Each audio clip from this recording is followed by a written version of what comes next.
ভাই সামনে যাবেন নাকি ভাই? জামালকাঠি এতিমখানা মাদ্রাসা, নারে তাকবীর।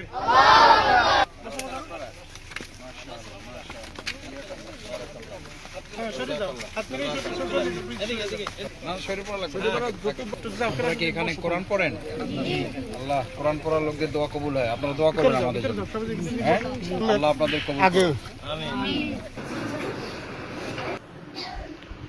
আল্লাহ রাব্বুল আলামিনের কাছে দোয়া করি, আল্লাহ তাআলা আপনারা যে আজকে দীর্ঘ সময় ধরে এখানে কোরআনের খিদমতে আছেন, আল্লাহ এই কোরআন আপনাদের অন্তরে যেন ধারণ করার তৌফিক দান করেন।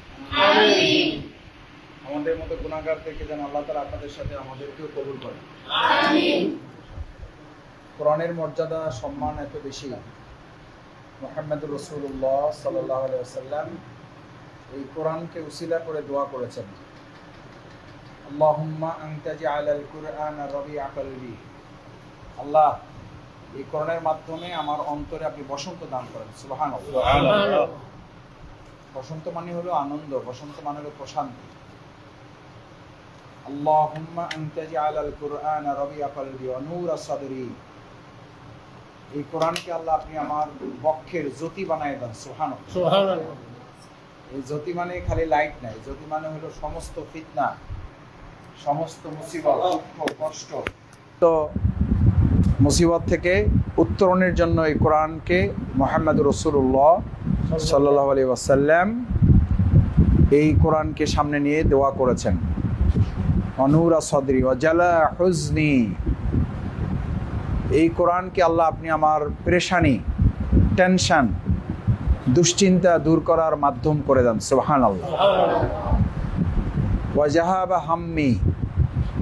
আমার যত কষ্ট আছে ভিতরে জমা, যা বলতে পারছি আর যা বলতে পারি নাই, এই কষ্ট আল্লাহ আপনি এই কোরআনের উসিলায় দূর করে দেন। সুবহানাল্লাহ। আল্লাহুম্মা আনতা জাআলাল কুরআনা রাবিআ কলবি ওয়া নূরা সাদরি ওয়া জালা হুজনি ওয়া জাহাবা হাম্মি। সেই কোরআনের সাথে আপনাদের সম্পর্ক। আল্লাহ তাআলার কাছে দোয়া করি, যে প্রতিষ্ঠান আমাদের অত্যন্ত শ্রদ্ধাভাজন মুরব্বী, আমাদের শুধু বাউফলের নয়, পটুয়াখালীর নয়, বরিশালের নয়, গোটা বাংলাদেশের খ্যাতিমান একজন প্রকৌশলী জনাব মোহাম্মদ ইঞ্জিনিয়ার সেলিম ভাই, তার মেহনতে, তার পরিশ্রমে, তার কষ্টে, তার প্রচেষ্টায়, তার উদ্যোগে নিরেট আল্লাহর সন্তুষ্টির উদ্দেশ্যে তিনি যে এই